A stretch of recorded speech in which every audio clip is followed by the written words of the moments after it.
Hello प्यारे बच्चों, आप सभी लोगों का फिर से मंगलम बायोलॉजी क्लासेस में हार्दिक स्वागत है। कल पिछली कक्षा में हम लोग पढ़ चुके थे कि मार्फोलॉजी ऑफ एंजियोस्पर्म प्लांट, जिसमें एंजियोस्पर्म बोलिए या मार्फोलॉजी ऑफ फ्लावरिंग प्लांट का बेसिक आउटलाइन। उस बेसिक आउटलाइन में हम लोगों ने पढ़ा था रूट का बेसिक स्ट्रक्चर्स के बारे में कि रूट क्या होता है, एडवेंटिडियस रूट क्या होता है, टैप रूट क्या होता है, रूट सिस्टम्स क्या होता है, स्टेम रूट और स्टेम सिस्टम्स क्या होते हैं। आज हम लोग पढ़ेंगे रीजन्स ऑफ आपका रूट्स। देखिए हेडिंग वही दिया गया है, रीजन्स ऑफ रूट, मतलब रूट में कौन कौन सा रीजन्स पाया जाता है। तो जैसा कि आपको ये पिक्चर्स में दिख गया है, तो इस रीजन्स ऑफ रूट का यहाँ पर फिगर लगा हुआ है, जिसमें आपको बताया गया है इसका जो रूट का टीप पार्ट होता है उसको मेंशन किया गया है आपका किस चीज से, ध्यान से देखेंगे। ये आपका होता है रूट का जो एपेक्स पोर्शंस होता है जिसको प्रोटेक्शन प्रोवाइड करते हैं, उसे हम लोग कहते हैं रूट कैप। ठीक है, रूट कैप के पास ही आपका एक रीजन पाया जाता है, जिस रीजन को हम लोग कहते हैं रीजन ऑफ मेरिस्टेमेटिक एक्टिविटी। क्योंकि मेरिस्टेमेटिक एक्टिविटी मतलब वहां पर पाए जाते हैं मेरिस्टेमेटिक सेल्स और मेरिस्टेमेटिक टिश्यू। क्योंकि मेरिस्टेमेटिक टिश्यू का फंक्शंस होता है, उसको सेल डिवीजन की क्रिया उसमें प्रोसेस होती है, जिसके कारण वो ग्रो करता है। तो इसीलिए रूट कैप जो होते हैं इस मेरिस्टेमेटिक रीजन्स की को क्या करते हैं, प्रोटेक्शंस प्रोवाइड करते हैं। फिर उसके बाद रीजन ऑफ मेरिस्टेमेटिक एक्टिविटी के जस्ट अपवर्ड ऊपर में जो रीजन्स पाया जाता है उसे कहा जाता है रीजन ऑफ इलोंगेशंस। क्या कहा जाता है, reasons of elongations. Region of elongation के ऊपर वाले पोर्शन जो पाए जाते हैं वो कहलाते हैं आपके रीजन्स ऑफ मैचुरेशंस। और उसी रीजन ऑफ मैचुरेशंस में आपको देखने को मिलते हैं क्या है, रूट हेयर। क्या देखने को मिलते हैं, रूट हेयर। तो ये था आपका बेसिक आउटलाइन। आज हम लोग इसी के बारे में पढ़ेंगे कि क्या क्या है। तो देखिए जैसा कि हम लोग को पहला लिखा गया था topic, the regions of the root. बोला गया है the root is covered by apex. जो रूट का जो होता है इस कवर्ड एट द एपेक्स, इसका जो एपेक्स मतलब टिप का जो रीजन्स होते हैं वो कवर्ड होता है किसके, बाय एक टिम्बल लाइक स्ट्रक्चर्स। वो जो स्ट्रक्चर्स होते हैं वो टिम्बल लाइक स्ट्रक्चर्स होते हैं, जिसे हम लोग कहते हैं क्या, रूट कैप। ठीक है, तो रूट इज कवर्ड जो होते हैं एट द एपेक्स। रूट जो होते हैं एपेक्स पर कवर्ड होते हैं किसके, बाय द टिम्बल लाइक स्ट्रक्चर्स। इस स्ट्रक्चर्स को हम लोग बोलते हैं क्या, टिम्बल लाइक स्ट्रक्चर्स। और उसी स्ट्रक्चर्स को हम लोग कहते हैं क्या, रूट कैप। याद रखिएगा। तो अगर आपसे पूछा जाए the structures of root cap is thimble like structures, याद रहेगी बात। उसके बाद आगे जो लिखा हुआ है देखिए, a few millimetres above the root cap. Few millimetre above the root cap, root cap के फ्यू मिलीमीटर अबव में पाया जाता है the region of meristematic activity. ये जो होते हैं रूट कैप के फ्यू मिलीमीटर ऊपर वाले रीजन जो होते हैं वो रीजन्स कहलाते हैं region of meristematic activity. Sorry, ये जो रूट कैप है, इस रूट कैप के ऊपर में फ्यू मिलीमीटर में जो पाया जाता है वहीं पर आपको देखने को मिलेगा रीजन्स ऑफ मेरिस्टेमेटिक एक्टिविटी। तो बोला गया भाई a few millimetre above the root cap there is the region of meristematic activity which is very small, thin walled and with dense protoplasm. तो यहां पर जो सेल्स होते हैं ये जनरली क्या होते हैं, डेंस प्रोटोप्लाज्म के बने होते हैं। ठीक है, तो यहां पर जो रूट कैप के ऊपर वाला जो फ्यू मिलीमीटर अबव वाला रीजन होता है वो कहलाता है कि आपको रीजन्स ऑफ मेरिस्टेमेटिक एक्टिविटी। और आप जानते हैं यहां पर मेरिस्टेमेटिक एक्टिविटी होने का मतलब है कि यहां पर मेरिस्टेमेटिक टिश्यू सेल्स पाए जाएंगे जिसमें सेल डिविजन की क्रिया बहुत ही फास्ट होती है। तो वो जनरली जो होते हैं अभी किसके साथ, डेंस प्रोटोप्लाज्म का बना होता है। ठीक है, तो आपको समझ में आ गए रूट कैप के जस्ट ऊपर वाले रीजन्स को हम लोग क्या कहते हैं, रीजन ऑफ मेरिस्टेमेटिक एक्टिविटी। ठीक है, इसके बाद आगे हम लोग देखेंगे। इसके बाद जस्ट इसके आगे का जो लिखा जाएगा देखिए, आगे बोलता है सेल्स जो होते हैं proximal to the regions undergoes rapid elongations and enlargement and is responsible for the growth of root in the length. बोला गया है the cells जो होते हैं at the proximal, जो रीजन्स होते हैं proximal to the regions undergo, उसके भीतर में क्या होते हैं, रैपिड डिविजन्स होते हैं, रैपिड इलोंगेशन प्रोसेस होंगे, ठीक है। ये सेल्स धीरे धीरे ग्रो करते हैं बहुत ज्यादा, और is responsible for the growth of root in length, और दिस रीजन्स इज कॉल्ड, कहा जाता है रीजन्स ऑफ इलोंगेशन। क्या कहा जाता है उसे, रीजन्स ऑफ इलोंगेशन। तो ये जो रीजन्स कहलाते हैं यहां, मतलब मैस्टमेटिक रीजन्स के जस्ट अबव और रीजन ऑफ मैचुरेशन के भी बाद वाले रीजन, वो रीजन्स कहलाते हैं रीजन्स ऑफ एलोंगेशन। यहां पर इसमें ग्रो जो देखा जाता है बहुत ही फास्ट देखा जाता है। तो वही बोला गया the cells proximal to the this regions undergoes rapid elongation and enlarge and is responsible for the growth, ठीक है, ग्रोथ ऑफ रूट किसमें, इन लेंथ, लंबाई के लिए, और इस रीजन्स को कहा जाता है क्या, रीजन ऑफ एलोंगेशंस, ठीक है।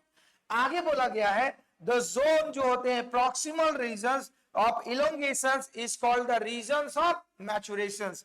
इसके जस्ट ऊपर वाले जो रीजन्स होते हैं, जो जोन जो होते हैं proximal to the region of elongations के ऊपर वाले जो रीजन्स होते हैं वो रीजन्स हमारे कहलाते हैं क्या, रीजन्स ऑफ मैचुरेशंस, वेयर जहां पर सेल जो होंगे ग्रेजुअली डिफरेंशिएटेड और एंड मैच्योर होते जाएंगे। मतलब रीजन ऑफ इलोंगेशन जो होता है मेन फंक्शन, ये रूट का लेंथ को बढ़ाता है। फिर उसके बाद रीजन ऑफ मैचुरेशन जब हो जाते हैं तो वहां पर जो सेल्स जो होते हैं वो मैच्योर्स होंगे और क्या होंगे, डिफरेंशिएट हो जाएंगे। तो इसका मतलब द रीजन्स ऑफ रूट में हमें 4 पोर्शंस देखने को मिलते हैं। फर्स्ट पोर्शंस होते हैं रीजन ऑफ मैचुरेशंस, जहां पर सेल्स क्या होते हैं, डिफरेंशिएट होंगे एंड मैच्योर्ड होंगे। फिर उसके बाद मैचुरेशंस के जस्ट बिलो जो पाया जाएगा रीजन्स ऑफ एलोंगेशंस, जहां पर सेल्स जो होते हैं इंक्रीज करते हैं लेंथ ऑफ द रूट्स। उसके बाद जस्ट नीचे वाले जो रीजन्स होते हैं वो रीजन्स ऑफ मैचुरेशंस कहलाते हैं, मैस्टमेटिक एक्टिविटी कहलाते हैं, जहां सेल फर्दर डिवाइड होते हैं। और रीजन ऑफ मैस्टमेटिक एक्टिविटी के नीचे पाया जाता है टिम्बर लाइक स्ट्रक्चर, जिसको हम लोग कहते हैं क्या, रूट कैप। आई होप की समझ में आई होगी। आगे की इसके बाद बोला गया some of the epidermal cells from the regions of elongations from very fine and dedicated ये thread like structures, ठीक है। यहां पर आपको ये जो दिख रहा है ये thread like structures कहां पर आपको देखने को मिलेगा, रीजन ऑफ मैचुरेशन वाले रीजन में। तो वही बोला गया है सम ऑफ द आपका एपिडर्मल सेल्स, कुछ जो होते हैं एपिडर्मल सेल्स जो होते हैं from the regions of elongations from very fine and dedicated thread like structure, और इसी थ्रेड लाइक स्ट्रक्चर को हम लोग कहते हैं क्या, रूट हेयर। क्या कहते हैं इसे हम लोग, रूट हेयर। और इस रूट हेयर का फंक्शन क्या होता है, ये ऑब्जर्व करता है water and mineral from the soils.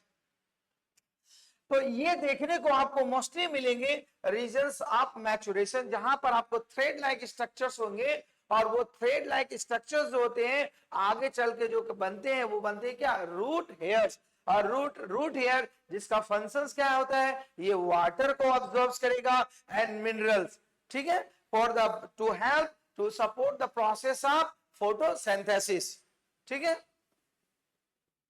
इसके बाद ये था हम लोग का बेसिक जो होता है रूट में क्या क्या रीजन्स देखने को मिलते हैं। तो बी रिमेंबर्स, याद रखिएगा, अगर रूट में हमें रीजन देखने क्या मिलेंगे, रीजन्स ऑफ मैचुरेशंस। उस रीजन ऑफ मैचुरेशंस के अंदर में क्या आपको दिखने को मिले, रूट हेयर जो थ्रेड लाइक स्ट्रक्चर्स होते हैं। उसके बाद रीजन्स ऑफ एलोंगेशंस हमें देखने को मिलेंगे, रीजन्स ऑफ मैस्टमेटिक एक्टिविटी देखने को मिलेंगे, और मैस्टमेटिक एक्टिविटी के बाद फाइनली हमें रूट कैप देखने को मिलेंगे, ठीक है। इसके बाद अगला जो बोला गया है मॉडिफिकेशंस ऑफ रूट, ध्यान से समझिएगा।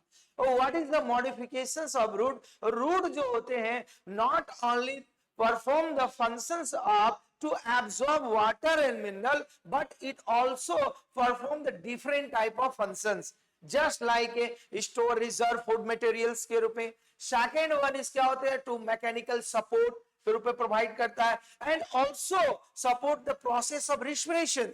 ठीक है, तो देखिए यही लिखा गया है। फॉर क्या होता है, storage of food, first one. तो बोला गया tap root of carrot, carrot का जो टैप रूट हो, या टर्निप्स, या एडवेंटिडियस रूट। कल हमने बताया था कि टैप रूट और एडवेंटिडियस रूट क्या होता है। ठीक है, तो adventitious root of sweet potato get swollen, ये फूल जाते हैं। फूलने का मतलब क्या होता है, ये स्टोर करते हैं फ्रूट भोजन को, फूड को, इसीलिए वो फूल जाते हैं। इसीलिए कैरोट का जो स्ट्रक्चर होता है स्वेलन सैपेड होगा आपका, टर्निप का स्ट्रक्चर भी स्वेलन सैपेड होता है, और आपका जो होते हैं क्या स्वीट पोटैटोज होते हैं, जिसको हिंदी बोलते हैं शकरकंद, उसका भी जो होता है स्ट्रक्चर स्वेलन सैपेड होता है। तो इसका मतलब बोलो वो स्वेलन सैपेड इसीलिए होता है कि वो फूड को रिजर्व रखते हैं इस कंडीशंस में। ठीक है, तो आपका कैरोट का कौन सा रूट रिजर्व करता है फूड मटेरियल, याद रखिएगा टैप रूट। ठीक है, और आपका स्वीट पोटैटो का कौन सा रूट, एडवेंटिडियस रूट, याद रखिएगा। ठीक है, आगे देखेंगे। इसके बाद जो लिखा गया है the for the mechanical support, और इस मैकेनिकल सपोर्ट क्या होता है, तो देखो the prop root of banyan tree. Banyan tree जो हम लोग देखते हैं बरगद का पेड़ में, तो देखो कि स्टेम से देखते हैं बहुत सारे लत्तर निकल करके वो जमीन में चले जाते हैं, that is called prop root.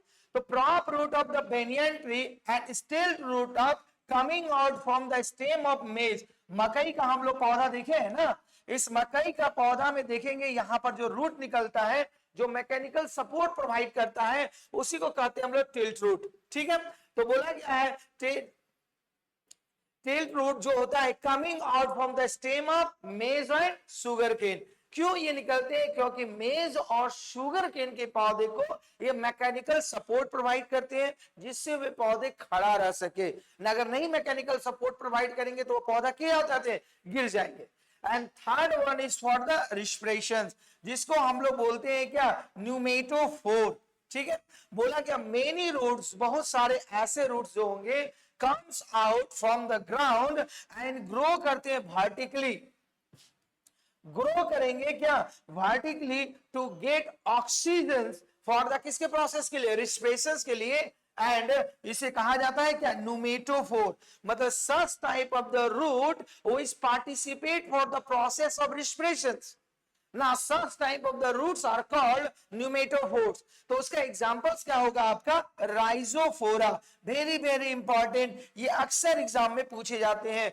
किस पौधे के जो प्लांट हो, जड़ जो होते हैं वो रिस्पिरेशन प्रोसेस में पार्टिसिपेट करते हैं, तो उस पौधे का नाम होगा राइजोफोरा, और उस तरह के रूट्स को हम लोग कहेंगे न्यूमेटोफोर्स। तो आपको पता चला कि रूट का not only functions to absorb water and mineral, केवल ये वाटर और मिनरल एब्सॉर्ब करने का काम नहीं करती है, ये करते हैं क्या, मैकेनिकल सपोर्ट का भी काम करते हैं, फूड को रिजर्व रखने का भी काम करते हैं, एंड आल्सो द रिस्पिरेशन, श्वसन क्रिया में भी मदद करते हैं।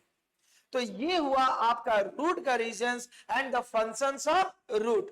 आई होप कि हमने जो बताया ये बात आपको समझ में आई होगी। इसके बाद हम लोग अगले टॉपिक में पढ़ेंगे स्टेम्स के बारे में। तब तक के लिए धन्यवाद।